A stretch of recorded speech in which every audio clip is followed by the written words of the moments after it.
Morning mga guys, ito may nire-repair kami dito ng 3 tons. Ayan, Opel.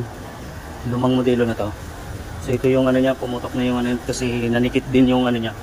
Binaklas namin itong pan motor kasi nanikit oh. So nasama na yung ano niya, nanikit. Tigas. So i-ano lang namin to para ma-rebushing namin. So ito guys, palitan ko lang ng wire kasi maliliit yung wire niya.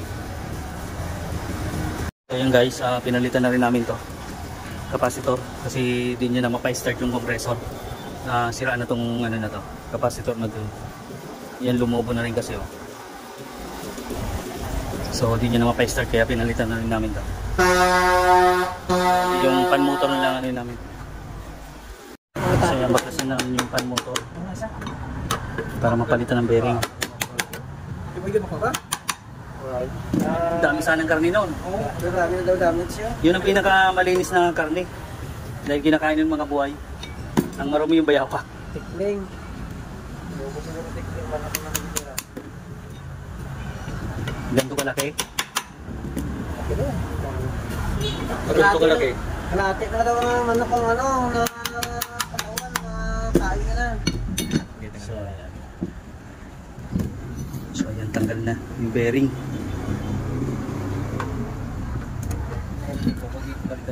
Talit ng bearing. Sa loob siguro okay lang. Ito lang matigas oh. Kung palambutin lang muna.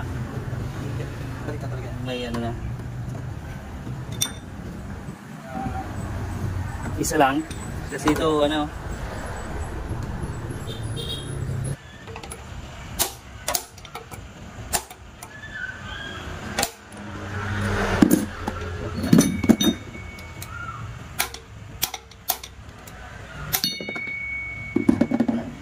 Ano mo nang ilong dikit?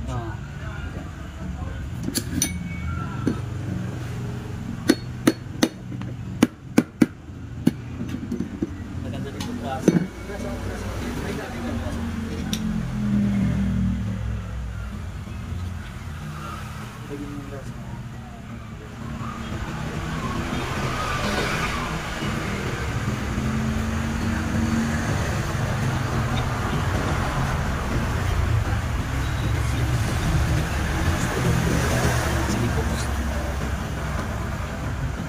So ito guys, grinasahan ko na muna yung ano niya.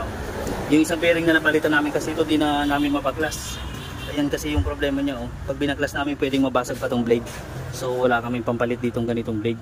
Matatagalan pa. Kailangan to dahil sa LTO. So gagawa na lang namin to ng remedyo muna. Dahil kailangan magamit to sa LTO. Sa opisina ng LTO to. Kaya urgent namin to. Ito. Delikado to. Ano eh, hindi na makaikot. Nag-stuck yung ano niya. Ano sabi yung bearing? Bearing yung problema. So yun guys, so na-testing na yung pan motor.